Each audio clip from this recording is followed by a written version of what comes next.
Please welcome back to my YouTube channel Bihar education by Nidhi academy.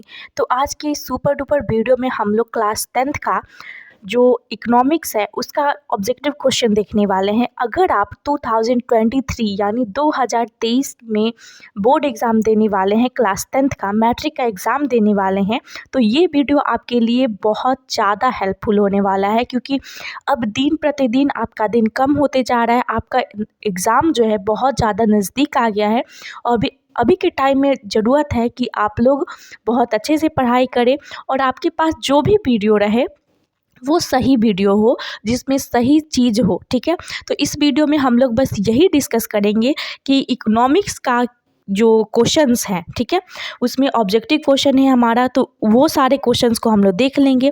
अगर आपको video अच्छा लगे तो इस वीडियो को लाइक शेयर एंड सब्सक्राइब जरूर कर दीजिएगा और चैनल को सब्सक्राइब जरूर करिएगा। ठीक है, चलिए, तो सबसे पहला हमारा क्वेश्चन आता है कि आर्थिक कार्य होते हैं वो क्या होते हैं। तो आर्थिक कार्य वे हैं जिनसे क्या होती है, तो वो इसमें ऑप्शंस में हमारा दिया गया है कि आय की प्राप्ति, ठीक है, संतुष्टि प्राप्त होना, विभिन्न वस्तुओं और सेवाओं का प्राप्त होना, या फिर क एवं ग दोनों।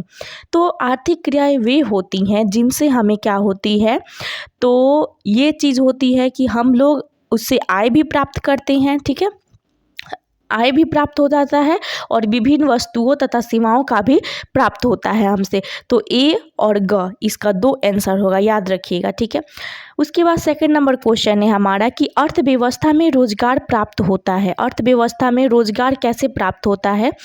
ऑप्शंस में हमारा दिया गया है आर्थिक कार्यों के संपादन से, अनार्थिक कार्यों के संपादन से, राजनीतिक क्रियाओं के संपादन से, या फिर इनमें से कोई नहीं। तो जो अर्थव्यवस्था होता है उसमें हमको रोजगार की प्राप्ति किससे होती है, तो आर्थिक क्रियाओं के संपादन से। ठीक है, तो ऑप्शन नंबर ए हो जाएगा क। ठीक है, उसके बाद देखिए अर्थव्यवस्था का प्रमुख कार्य क्या है। जो अर्थव्यवस्था होती है उसकी प्रमुख कार्य क्या है। ऑप्शंस पे देखिए क्या पूछा है, लोगों की आवश्यकताओं की पूर्ति के लिए उत्पादन करना, लोगों को रोजगार का अवसर प्रदान करना, लोगों को आजीविका प्रदान करना, या इनमें से सभी।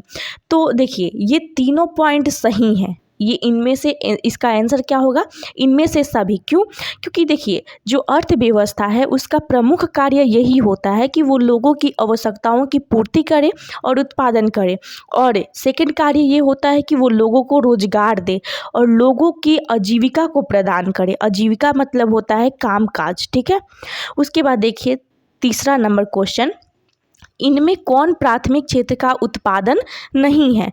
ठीक है, ऑप्शंस में देखिए कृषि उत्पादन, मछली, पशुधन, मवेशी और उनके उत्पादन, और घ नंबर में हमारा ऑप्शन दिया है कि विनिर्माण के उत्पादन में। तो जो घ है विनिर्माण के उत्पादन, ये हमारा नहीं होता है, क्या प्राथमिक क्षेत्र के अंतर नहीं आता है। ठीक है, लेकिन कृषि कार्य जो होता है, कृषि उत्पादन, वो किस में आता है, तो वो प्राथमिक क्षेत्र में आता है। मछली ये भी प्राथमिक क्षेत्र में आता है। पशुधन, मवेशी और उत्पादन किस में आते हैं, तो ये हमारे आते हैं सब प्राथमिक क्षेत्र में। ठीक है, बट जो विनिर्माण के उत्पादन होते हैं वो प्राथमिक क्षेत्र में नहीं आते हैं। ठीक है, उसके बाद देखिए इनमें किसे सेवा क्षेत्र कहा गया है, प्राथमिक क्षेत्र को, द्वितीयक क्षेत्र को, तृतीयक क्षेत्र को, या इनमें से कोई नहीं।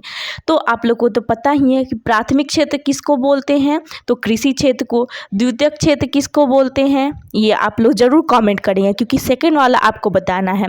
उसके बाद देखिए तृतीयक क्षेत्र क्या होता है, तो तृतीयक क्षेत्र हम लोग सेवा क्षेत्र को कहते हैं। ओके, उसके बाद देखिए ये जो हमने आपसे क्वेश्चन पूछा है कि द्वितीयक क्षेत्र को क्या कहते हैं, तो उसको आप लोग कमेंट बॉक्स में ज़रूर आंसर करेंगे। ठीक है, वो हम आपको कमेंट बॉक्स में देखकर बताएंगे। ठीक है, उसके बाद देखिए भारत की राष्ट्रीय आय में किस देश का सर्वाधिक योगदान है। जो भारत है उसकी राष्ट्रीय आय में जो है किस क्षेत्र का सबसे ज़्यादा योगदान है, तो देखिए ऑप्शंस पे दिया गया है प्राथमिक क्षेत्र, द्वितीयक क्षेत्र, तृतीयक क्षेत्र या विदेशी क्षेत्र। तो तृतीयक क्षेत्र का जो है सबसे ज़्यादा क्या है, योगदान रहता है। उसके बाद देखिए भारत में अंग्रेज़ों के शासन में क्या बढ़ा था। जब भारत है तो उसमें क्या बढ़ा था अंग्रेज़ों के शासन काल में? गरीबी बढ़ी थी, अशिक्षा बढ़ी थी, शोषण, इनमें से सभी। तो इसका आंसर क्या हो जाएगा हमारा? ऑप्शन नंबर घ, इनमें से सभी। जब भारत में अंग्रेज लोग शासन कर रहे थे तो उस समय गरीबी, अशिक्षा, शोषण सब चीज़ बढ़ गया था। उसके बाद देखिए अंग्रेज़ों की औपनिवेशिक नीति का परिणाम क्या था? कौन ऑप्शन में देखिए भारतीय हस्तशिल्प उद्योग का पतन, प्रति व्यक्ति आय में स्थिरता, कृषि पर जनसंख्या का बढ़ता बोझ, इनमें से सभी।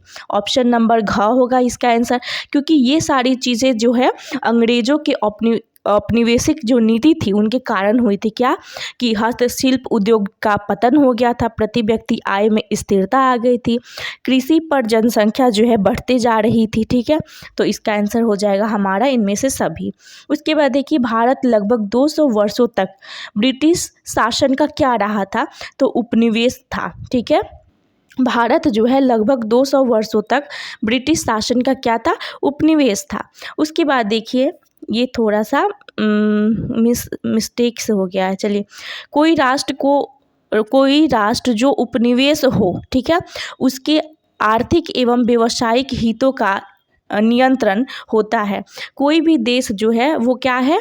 तो वो जो है उपनिवेश है। ठीक है, उपनिवेश है तो उसके आर्थिक और व्यावसायिक हितों का नियंत्रण कौन करता है? तो देखिए ऑप्शंस में दिया गया है हमारा शासित देश के पास, शासक देश के पास, किसी अन्य उपनिवेश राष्ट्र के पास, या इनमें से सभी। तो ख नंबर होगा, शासक देश के पास होता है ये। ठीक है, उसके बाद देखिए अर्थव्यवस्था का अर्थ किसी राष्ट्र के संपूर्ण व्यवहार का होता है जिसके आधार पर मानवीय आवश्यकताओं की संतुष्टि के लिए वह अपने संसाधनों का प्रयोग करता है। यह कथन किसका है? तो देखिए एडम स्मिथ का है, या केन्स का है, या मार्क्स का है, या अर्थर लेविस का है? तो ये जो है कथन जो है अर्थर लेविस का है। ठीक है, जो इकोनॉमिक्स थे अर्थर लेविस, उनका कहना था ये।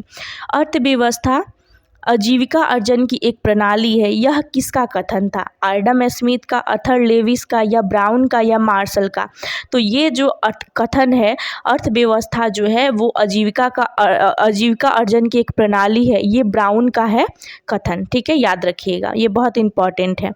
अर्थव्यवस्था के कितने प्रमुख क्षेत्र हैं? ठीक है, तो देखिए 1, 2, 3, 4, तो इसका आंसर होगा 3।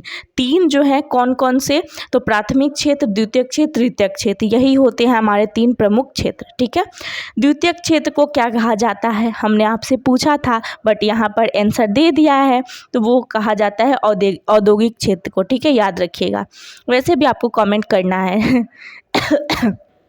ठीक है, चलिए देखिए किस अर्थव्यवस्था में साधन का स्वामित्व सरकार तथा व्यक्ति निजी मतलब व्यक्तियों के पास होता है? ऑप्शंस में दिया गया है पूंजीवादी अर्थव्यवस्था, समाजवादी अर्थव्यवस्था, मिश्रित अर्थव्यवस्था, या इनमें से कोई नहीं।